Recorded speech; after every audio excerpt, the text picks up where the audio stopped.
महाभारत के छठे भाग में पांडु के राज्याभिषेक की कथा का वर्णन किया गया है। धृतराष्ट्र जन्म से ही अंधे थे, अतः उनकी जगह पर पांडु को राजा बनाया गया। इससे धृतराष्ट्र को सदा अपनी नेत्रहीनता पर क्रोध आता और पांडु से देश भावना होने लगती। पांडु ने संपूर्ण भारतवर्ष को जीतकर कुरु राज्य की सीमाओं का यवनों के देश तक विस्तार कर दिया। एक बार राजा पांडु अपनी दोनों पत्नियों कुंती तथा माद्री के साथ आखेट के लिए वन में गए। वहां उन्हें एक मृग का मैथुनरत जोड़ा दृष्टिगत हुआ। पांडु ने तत्काल अपने बाण से उस मृग को घायल कर दिया। मरते हुए मृग रूपधारी निर्दोष ऋषि ने पांडु को श्राप दिया, राजन, तुम्हारे समान क्रूर पुरुष इस संसार में कोई भी नहीं होगा। तूने मुझे मैथुन के समय बाण मारा, अतः जब भी कभी तू मैथुनरत होगा तो तेरी मृत्यु हो जाएगी। इस श्राप से पांडु अत्यंत दुखी हुए और अपनी रानियों से बोले, हे देवियों, अब मैं अपनी समस्त वासनाओं का त्याग करके इस वन में ही रहूंगा।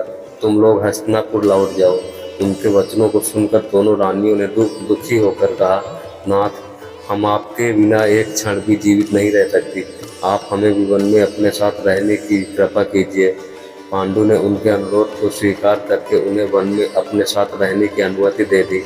इसी दौरान राजा पांडु ने अमावस्या के लिए ऋषि मुनियों को ब्रह्मा जी के दर्शनों के लिए जाते हुए देखा। उन्होंने उन ऋषि मुनियों से स्वयं को साथ ले जाने का आग्रह किया।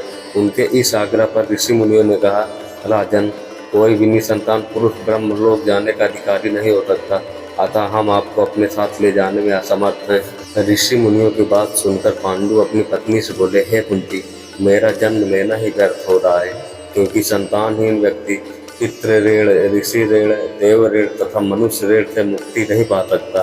क्या तुम पुत्र प्राप्ति के लिए मेरी सहायता कर सकते हो? कुंती बोले, हे आर्यपुत्र, दुर्वासा ऋषि ने मुझे एक ऐसा मंत्र प्रदान किया है जिससे मैं किसी भी देवता का वाहन करके मनोवांछित वस्तु प्राप्त कर सकती हूँ। आप आज्ञा करें, मैं किसी देवता को बुलाऊं। इस पर पांडु ने धर्म को आमंत्रित करने का आदेश दिया। धर्म ने कुंती को पुत्र प्रदान किया, जिसका नाम युधिष्ठिर रखा। कालांतर में पांडु ने कुंती को पुनः 2 बार वायुदेव तथा इंद्रदेव को आमंत्रित करने की आज्ञा दी। वायुदेव से भीम तथा इंद्रदेव से अर्जुन की उत्पत्ति हुई। तत्पश्चात पांडु की आज्ञा से कुंती ने माद्री को उस मंत्र की दीक्षा दी। माद्री ने अश्विनी कुमारों को आमंत्रित किया और नकुल तथा सहदेव का जन्म हुआ। एक दिन राजा पांडु माद्री के साथ वन में सरिता के तट पर भ्रमण कर रहे थे।